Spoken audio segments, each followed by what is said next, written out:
Marilyn Hotchkiss's Ballroom, Dancing and Charm School was released in 2005, and this is directed by Randall Miller, written by Miller and Jody Savin, and we have a pretty awesome cast. It's because of the cast that I wanted to watch this. I'll be honest, based on the title alone and the poster, I wouldn't have been drawn to this at all.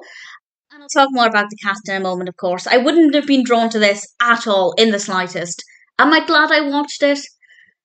I don't know. I didn't hate it, but I didn't really like it either. So we do have a solid cast. We have Robert Carlyle, John Goodman, Danny DeVito. We have Mary Steenburgen, Octavia Spencer, Philip Perlman. Wonderful cast.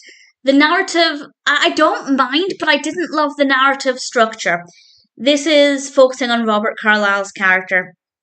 He plays a character called Frank, and Frank encounters a dying man. And that man had a dying wish that leads Frank to this Marilyn Hotchkiss's Ballroom Dancing and Charm School.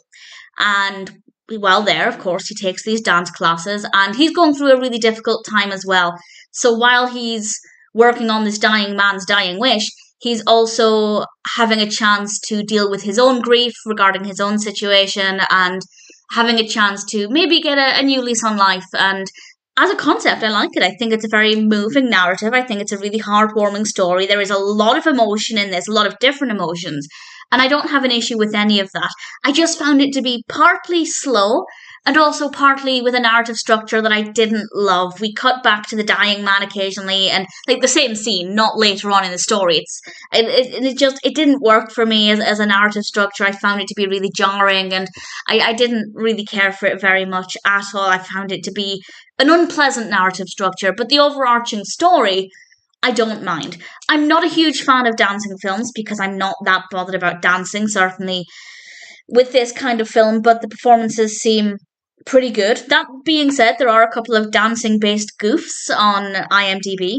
That's worth looking into if you decide to watch the film, but I won't spoil it just in case you decide to watch it. The characters are well written, the performances are good, the dancing seems pretty decent. I just found it to be a little slow, and as I said, the narrative structure I didn't completely love. But in general, I can't really say it's a bad film. I don't think it's a bad film at all. I just didn't think it was a great film. I think it could have been better. It could have been more engaging, but what we got was certainly okay. So, do I recommend it? Yes, if either you like dancing, you like dance-based films, or if there's anybody in the cast whose career you particularly like. As I said, there were a lot of pull factors with the cast for me, so even times when the film itself was not the most engaging, there was usually at least one person on the screen I liked, so that worked quite well.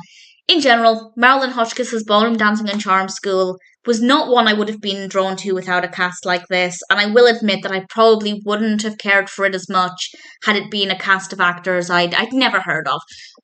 But the cast definitely helps. The narrative is fine.